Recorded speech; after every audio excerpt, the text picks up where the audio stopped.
Hello बच्चों, मेरे class में आप सभी का हार्दिक स्वागत है।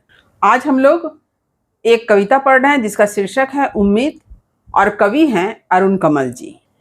उम्मीद शीर्षक कविता मनुष्य के जीवन संघर्ष और उसके हृदय में बसी हुई जिजीविषा को दर्शाता है। जिजीविषा यानी जीने की इच्छा शक्ति। आप लोगों ने देखा होगा कि कभी कभी परिस्थिति जो होती है बहुत खराब हो जाती है, लेकिन फिर भी उस खराब परिस्थिति में भी मनुष्य हार नहीं मानता है, बल्कि मनुष्य परिस्थितियों से जूझता हुआ, परिस्थितियों से संघर्ष करता हुआ जीवन पथ पर अग्रसर होता है। और उसके हृदय में यह उम्मीद होती है कि आज भले ही परिस्थिति खराब हो गई हो, परंतु आने वाले समय में परिस्थिति सुधर जाएगी, फिर से एक अच्छा समय आएगा। इस तरह से यह कविता एक आशावादी कविता है, क्योंकि उम्मीद का अर्थ ही है आशा। यानी इस कविता के माध्यम से कवि ने मनुष्य के आशावादी दृष्टिकोण को अभिव्यक्त किया है कि मनुष्य विकट से विकट परिस्थितियों में संघर्ष करता हुआ जीवन पथ पर अग्रसर होता है। वह हार जाता है, थक कर बैठ जाता है, लेकिन पुनः क्या करता है, एक नई ऊर्जा के साथ उठता है और उन संकटों का सामना करता हुआ जीवन पथ पर आगे बढ़ता है। आप लोगों ने विगत दिनों में यह देखा ही होगा कि भूकंप कहिए या बाढ़ कहिए या फिर अकाल, ये जो प्राकृतिक आपदा है, यह मनुष्य के जीवन को क्या कर रही है, तहस नहस कर दे रही है। पिछले दिनों ही आप लोगों ने देखा कि हमारे देश के विभिन्न जगहों पर क्या है, बाढ़ का प्रकोप। अचानक से बाढ़ का प्रकोप आने से लोगों का जीवन क्या है, तहस नहस हो गया। ऐसे स्थिति में भी मनुष्य अपने आप की सुरक्षा, उनके साथ जो बंधु बांधव हैं, पशु हैं, इनकी सुरक्षा का ध्यान करते हुए उस स्थान को छोड़ करके उन्हें दूसरे स्थान पर जाना पड़ता है। परंतु जैसे ही बाढ़ का पानी कम होता है, लोग अपने घरों में वापस लौटने लगते हैं। आप लोगों ने ऐसा भी देखा होगा कि कुछ क्षेत्र ऐसे हैं जहां पर हर साल बाढ़ आती है। वहां के लोग बाढ़ के समय उस स्थान को छोड़कर कहीं अन्यत्र चले जाते हैं, परंतु जैसे ही बाढ़ का पानी कम होता है, लोग पुनः वापस लौटते हैं, फिर से घर बनाते हैं और खेती करके जीवन यापन करते हैं। तो इस तरह से नदी के किनारे रहने वाले लोगों को हर साल क्या है, बाढ़ के प्रकोप का सामना करना पड़ता है। परंतु उन लोगों के हृदय की जिजीविषा जो है समाप्त नहीं होती है। वह बाढ़ के समय उस स्थान से अन्यत्र कहीं चले जाते हैं, परंतु बाढ़ का पानी जैसे ही कम हो जाता है, पुनः उस स्थान पर बसने के लिए चले आते हैं। मैंने देखा है कि दामोदर नदी के किनारे कुछ लोग बसते हैं और दामोदर नदी में जब बाढ़ आती है, उन लोगों का घर जो है बह जाता है, उनका खेत पानी में डूब जाता है। ऐसे में उन लोगों को उस स्थान को छोड़कर कहीं अन्यत्र शरण लेना पड़ता है। तब मेरे मन में बहुत बार यह सवाल आया था कि ये लोग क्यों नहीं किसी ऐसे स्थान पर जाकर बसते हैं जहां पर बाढ़ का प्रकोप कभी ना आए। परंतु मनुष्य का अपने स्थान से जो लगाव होता है, उस लगाव को एक बाढ़ भी समाप्त नहीं कर सकती है। मनुष्य के मन में जो अपने घर के प्रति लगाव है, उस लगाव के कारण ही मनुष्य क्या करता है, बाढ़ का पानी समाप्त होते ही पुनः वहां पहुंच जाता है। ऐसे में लोग एक नई उम्मीद के साथ जो है पुनः अपना घर बनाते हैं, पुनः खेती करते हैं और उम्मीद के साथ जीवन यापन भी करते हैं। इस बात को इस कविता में दर्शाया गया है। तो इस कविता का प्रसंग यही है कि कवि ने इस कविता में मनुष्य के संघर्ष और उसके जो जीने की इच्छा है, जिजीविषा को प्रस्तुत किया है। तो हमेशा की तरह मैं कविता को पढ़ूंगी और प्रत्येक पंक्ति को पढ़ते हुए उसमें आए हुए कठिन शब्द के अर्थ को बताने के बाद ही मैं पंक्ति की व्याख्या करूंगी। तो चलिए आरंभ करती हूँ। देखिए, कविता का शीर्षक उम्मीद। आज तक मैं यह समझ नहीं पाया कि हर साल बाढ़ में पड़ने के बाद भी लोग दियारा छोड़कर कोई दूसरी जगह क्यों नहीं जाते। यहाँ पर कवि ने अपने आप से प्रश्न किया है। क्या प्रश्न किया है कि आज तक मैं यह समझ नहीं पाया। मैं मतलब कौन? मैं का अर्थ है कवि। कि आज तक कवि यह समझ नहीं पाए कि हर साल यानी प्रत्येक साल, कि प्रत्येक वर्ष या प्रत्येक साल बाढ़ में पड़ने के बाद भी, यानी कुछ क्षेत्र ऐसे हैं जहां पर हर साल बाढ़ आती है, तो उस क्षेत्र के लोग हर साल बाढ़ के प्रकोप में पड़ने के बाद भी लोग दियारा छोड़कर कोई दूसरी जगह क्यों नहीं जाते हैं। दियारा यानी नदी का किनारा। तो यह नदी का किनारा कैसा है? यह नदी किनारा काफी उपजाऊ है, यानी उपजाऊ भूमि को ही क्या कहते हैं? दियारा कहते हैं। तो कवि का कहना है कि लोग दियारा छोड़कर कोई दूसरी जगह क्यों नहीं जाते हैं। कवि का कहना है कि नदी के किनारे का जो क्षेत्र है वहां पर हर साल बाढ़ आती है, और बाढ़ के कारण लोगों का घर जो है पानी में डूब जाता है, उनका खेत डूब जाता है, उनके पशुओं की हानि होती है, इस प्रकार धन जन की हानि होती है। फिर भी लोग क्या करते हैं? कुछ देर के लिए उस क्षेत्र को छोड़कर जाते हैं, किंतु हमेशा के लिए उस जगह को छोड़कर नहीं जाते हैं।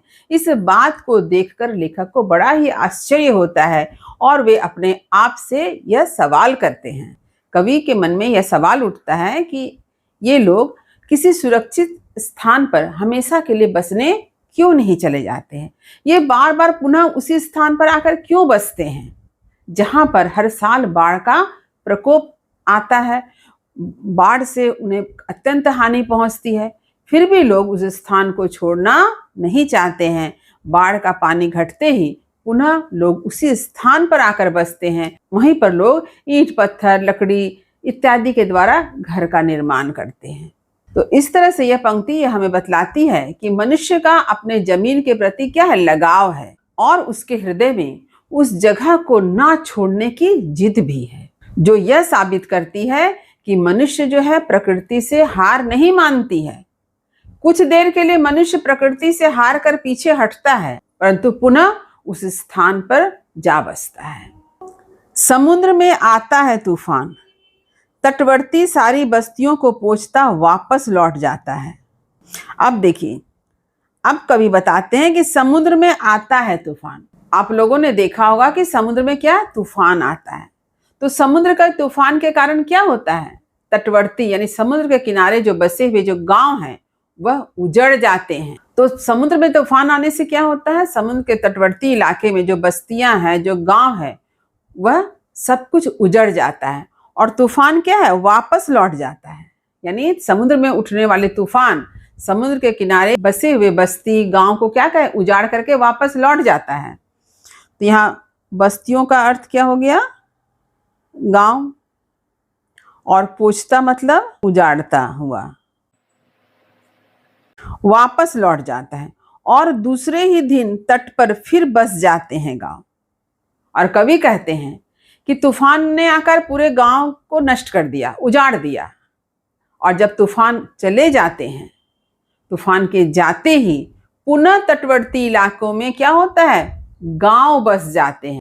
यानी लोग तटवर्ती इलाकों को छोड़कर चले गए थे तूफान के कारण, परंतु तूफान के जाते ही पुनः वापस उस स्थान पर लौटते हैं, फिर से गांव बसा लेते हैं। तो यहाँ पर कवि ने यह बतलाया है कि मनुष्य जो है प्राकृतिक आपदा से हार नहीं मानता है, बल्कि फिर से उस स्थान पर खड़ा होता है प्राकृतिक आपदा का सामना करने के लिए।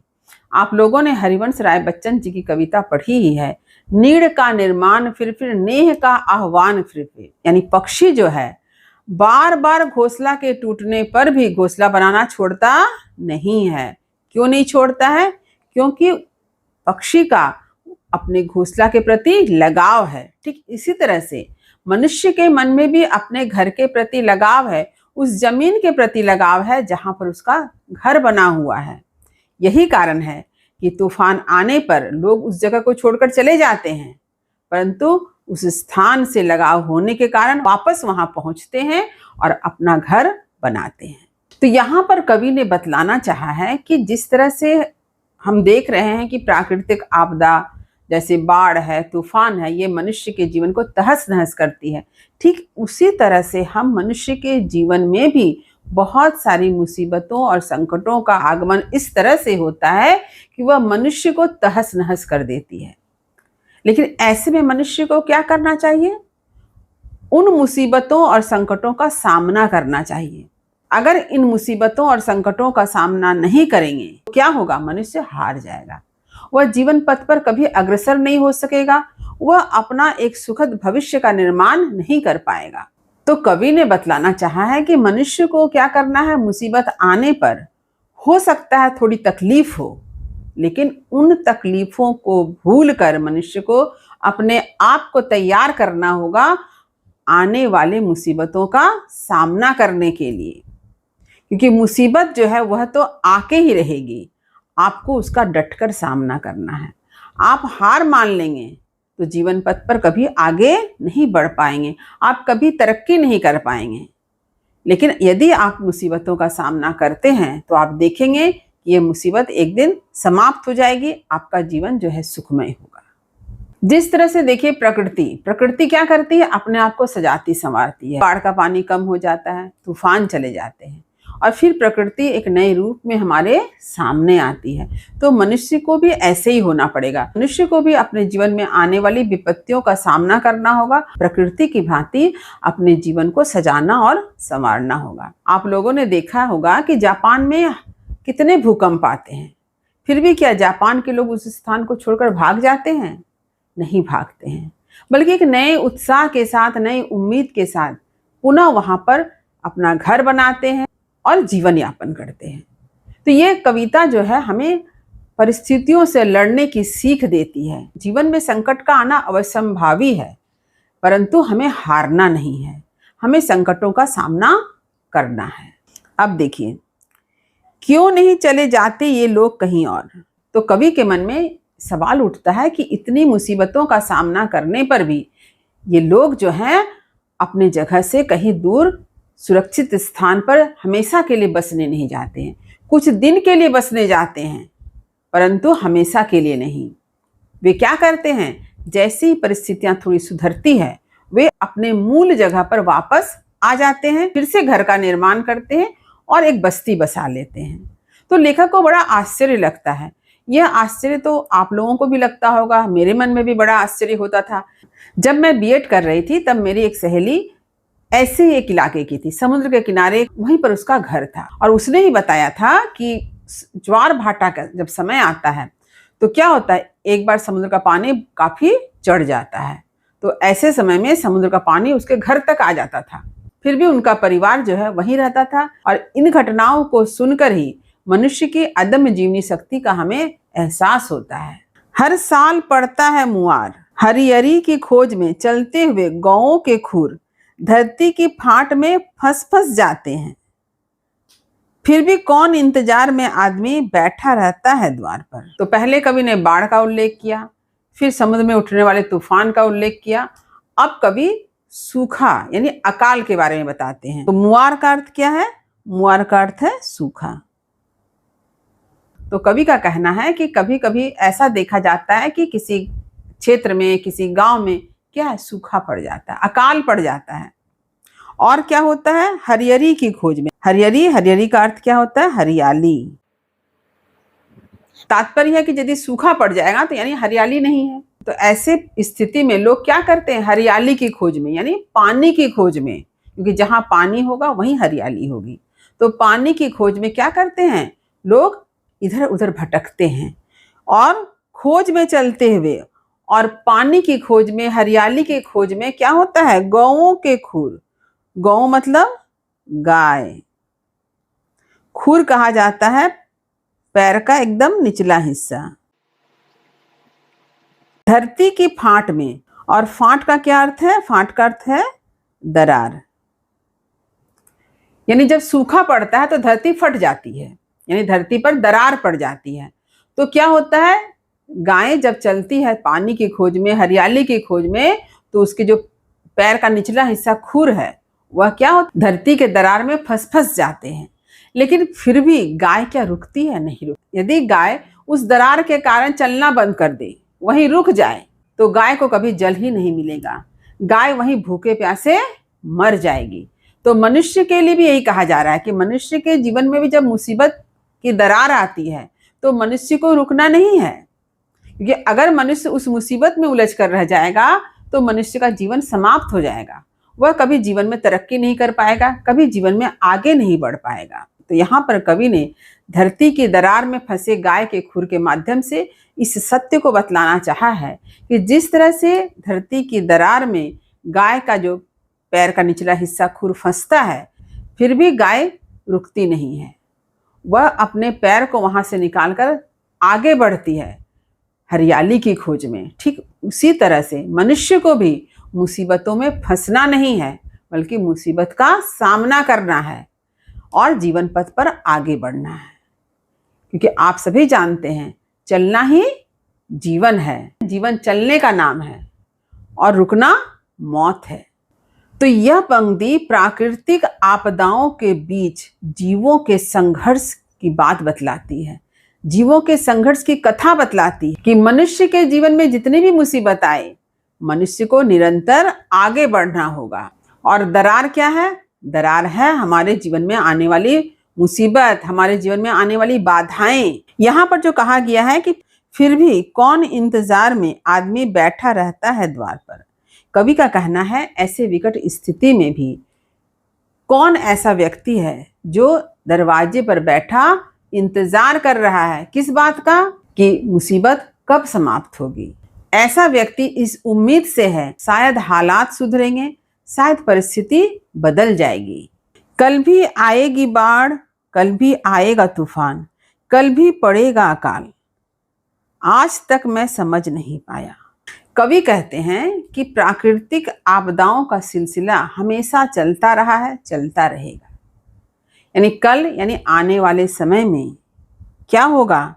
बाढ़ फिर से आएगी, आने वाले समय में तूफान फिर से आएंगे, अकाल फिर से पड़ेगा। आज तक मैं समझ नहीं पाया। मैं यानी कवि। आज तक कवि को यह बात समझ में नहीं आई कि मनुष्य इस बात को जानता है कि फिर से बाढ़ आएगी, फिर से अकाल पड़ेगा, फिर से तूफान आएंगे, लेकिन मनुष्य इस सत्य को जानते हुए भी अपने निवास स्थान, अपने जमीन से अपना लगाव समाप्त नहीं कर सकता है। वह पुनः उसी स्थान पर बसता है, यह जानते हुए भी कि कल पुनः बाढ़ आएगी, कल फिर से तूफान आएगा, कल फिर से सूखा पड़ेगा। तात्पर्य यह है कि मनुष्य के जीने की जो अदम्य शक्ति है, वह उसके भीतर इस तरह से निहित है कि वह हर परिस्थिति का सामना करने के लिए तैयार है। कि यदि बाढ़ आती है तो फिर से वह क्या करेगा? कुछ दिनों के लिए उस जगह को छोड़कर चला जाएगा और बाढ़ का पानी घटते ही उस स्थान पर पुनः बसने आ जाएगा। तूफान के आने पर उस जगह को छोड़कर कहीं अन्यत्र जाएगा शरण लेने, लेकिन तूफान के जाते ही फिर से अपना घर बसाने आ जाएगा। अकाल के बारे में भी वह जानता है कि अकाल कुछ दिनों का है, पुनः जब वहां पर वर्षा होगी, वह उस जगह पर खेती करने, अनाज बोने के लिए उपस्थित होगा। यानी अपने जमीन के प्रति उनका स्नेह जो है, उनका प्रेम जो है, वह कम नहीं होता है। उनके भीतर परिस्थितियों से लड़ने की हिम्मत होती है। अब देखिए कवि क्या लिखते हैं, तो आज तक मैं समझ नहीं पाया। तो कवि को यह बात समझ में नहीं आती है कि जब वृक्ष पर एक भी पत्ता नहीं होता, झड़ चुके होते हैं सारे पत्ते, तो सूर्य डूबते डूबते बहुत दूर से चित्कार करता, पंख पटकता लौटता है पक्षियों का एक दल, उसी ठूंठ वृक्ष के घोंसले में। क्यों? आज तक मैं समझ नहीं पाया। 1 वर्ष पहले। तो यहां पर देखिए कि आज तक मैं समझ नहीं पाया, इस पंक्ति की और एक बार आवृत्ति है यहां पर। तो कवि क्या नहीं समझ पाए? इसी सत्य को नहीं समझ पाए कि मनुष्य जो है वापस उसी स्थान पर क्यों लौटता है जहां पर उन्हें तरह तरह की मुसीबतों का सामना करना पड़ता है, जैसे बाढ़, जैसे तूफान, जैसे अकाल। कवि कहते हैं, देखिए, जब वृक्ष पर एक भी पत्ता नहीं होता, वृक्ष मतलब पेड़, यानी पतझड़ के समय क्या हम देखते हैं? पेड़ से सारे पत्ते झड़ जाते हैं। तो जब वृक्ष पर एक भी पत्ता नहीं होता, झड़ चुके होते हैं सारे पत्ते, यानी पतझड़ के मौसम में जब पेड़ से सारे पत्ते झड़ चुके होते हैं, ऐसे समय में क्या होता है? सूर्य डूबते डूबते, यानी जब सूर्य डूब रहा होता है तो बहुत दूर से चित्कार करता हुआ मतलब चहचहाते हुए,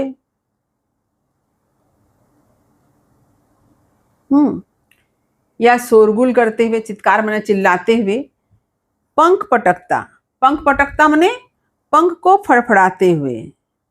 पक्षी जब उड़ते हैं तो क्या होता है? पंख फड़फड़ाते हैं।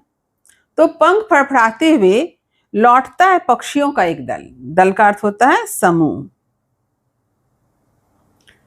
कवि का कहना है कि पतझड़ के मौसम में जब पेड़ के सारे पत्ते झड़ जाते हैं, ऐसे समय में सूर्य के डूबने के साथ ही हम लोग क्या देखते हैं कि आसमान से पक्षियों का एक दल जो है, समूह जो है, चहचहाते हुए, शोरगुल करते हुए, पंख को फड़फड़ाते हुए लौटते हैं।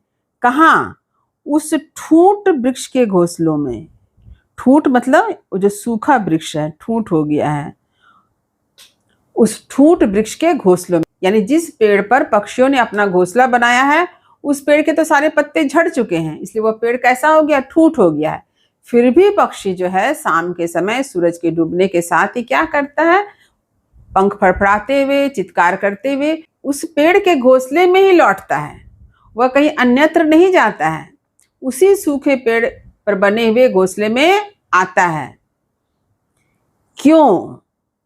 कवि प्रश्न पूछते हैं, क्यों आता है? यहाँ भी इसका उत्तर यही होगा कि घोंसलों से पक्षियों को क्या है? प्रेम है। वे अपने निवास स्थान को छोड़कर कहीं दूसरी जगह नहीं जाना चाहते हैं, भले ही उन पर मुसीबत आए, उन पर संकट आए। पक्षी भी इस सत्य को जानता है कि इस वृक्ष में एक न एक दिन हरियाली आएगी, फिर से नए पत्ते आएंगे। इसी उम्मीद से पक्षी जो है उस वृक्ष को छोड़ता नहीं है, उस वृक्ष में बने हुए घोंसले में ही वापस आता है शरण लेने। आज तक मैं समझ नहीं पाया, कवि को यह बात आज तक समझ में नहीं आया। 1 वर्ष पहले तो कवि का कहना है कि 1 वर्ष पहले यानी पिछले साल जब नदी में बाढ़ आई थी और नदी का किनारा डूब गया था, उस समय लोगों ने क्या किया था? कुछ दिनों के लिए कहीं अन्यत्र रहने चले गए थे, परंतु जैसे ही बाढ़ का पानी कम हुआ, लोग पुनः उस स्थान पर लौट आए, फिर से गांव का निर्माण किया, बस्ती बनाई।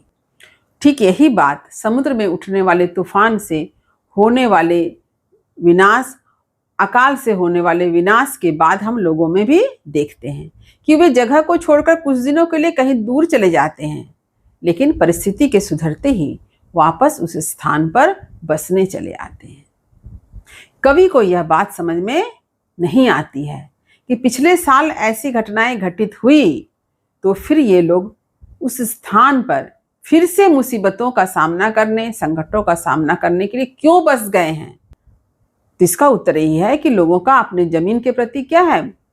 प्रेम है। तो इस प्रकार कवि का कहना है कि विपत्ति, मुसीबत यह मनुष्य को तैयार करती है। आप लोगों ने देखा होगा कि जिन बच्चों का जीवन संकट में व्यतीत हुआ है, वे बच्चे ज्यादा मजबूत होकर आने वाले समय में उभरते हैं, परंतु जिन बच्चों का बचपन बड़े ही आराम से व्यतीत होता है, उनके जीवन में जैसे ही संकट आता है वे टूट जाते हैं। इसलिए तो कहा जाता है कि कंफर्ट जोन से बाहर निकलिए। आपको जितनी सुख सुविधाएं दी जाएगी, आप उतना ही कमजोर हो जाएंगे। कि जिन लोगों का जीवन अत्यधिक सुख सुविधाओं के बीच व्यतीत होता है, वे संकटों का सामना डटकर नहीं कर पाते हैं, परंतु जिनका जीवन कष्ट में व्यतीत हुआ है, मुसीबतों का सामना करते हुए व्यतीत हुआ है, वे जीवन में आने वाले हर संकट का सामना आसानी पूर्वक कर सकते हैं। तो उम्मीद करती हूँ इस कविता का अर्थ आपने अच्छी तरह से समझ लिया होगा। यदि कहीं कुछ समझने में दिक्कत हुई हो तो कमेंट अवश्य करें, वीडियो को लाइक करें और सभी पढ़ने वाले विद्यार्थियों में इसे शेयर करना ना भूलें। जो बच्चे मेरे चैनल पर नए हैं वे चैनल को सब्सक्राइब जरूर कर लें, ताकि हर नई वीडियो का नोटिफिकेशन आपको समय समय पर मिल सके। तब तक पढ़ते रहिए, जीवन में आगे बढ़ते रहिए। मेरी शुभकामनाएं आप सभी बच्चों के साथ है। धन्यवाद।